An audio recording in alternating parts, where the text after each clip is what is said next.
الفيديو ده يعني بصوره وانا مش مجهز اي حاجة، لاني زي ما انتوا شايفين يا دوب مفيش غير الملاية اللي ورايا دي اللي انا فارشها.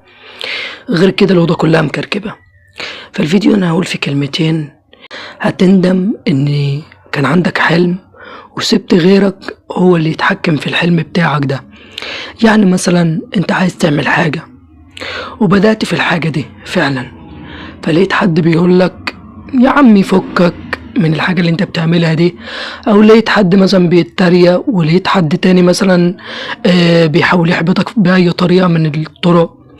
فانت ممكن تستجيب للحاجات دي، فانت ممكن تبطل تشتغل على حلمك.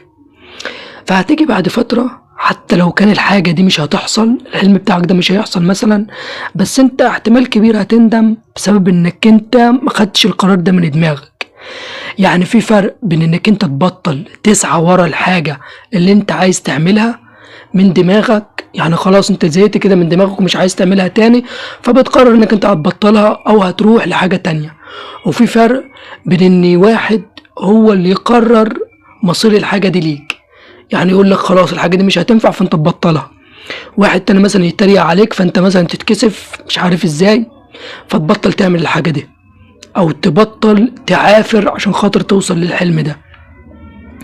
بس ففي حاجات كتير بتبقى حساسة هي في البداية، زي ما انتوا عارفين مثلا انت بتبقى لسه بداية جديد، حلم جديد انت لسه بادئ وبتاع، فبتبقى حساسة، فبتبقى انت مثلا مش مستحمل كلمة من حد، فدي بتبقى نقطة التحول بتاعتك. خلي بالك، يعني هنشوفه مثلا ايه، زي ما يقول لك الحلم بتاعك يقول لك ايه.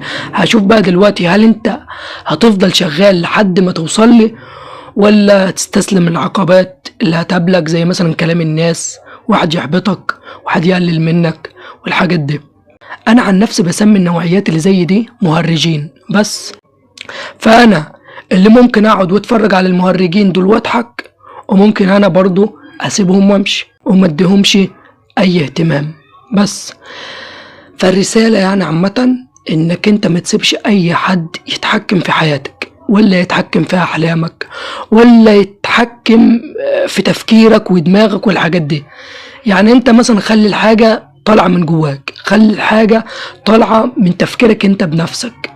يعني مثلا انا عايز اكمل في الحاجة دي، خلاص اكمل فيها، مش عايز اكمل فيها مش هكمل فيها بس. لكن ما تخليش حد يبقى هو المتحكم، عشان خاطر ما تجيش بعدين تندم انك انت اصلا مش صاحب القرار، مش صاحب القرار انك انت توقف في الحاجة دي او تكمل في الحاجة دي بس.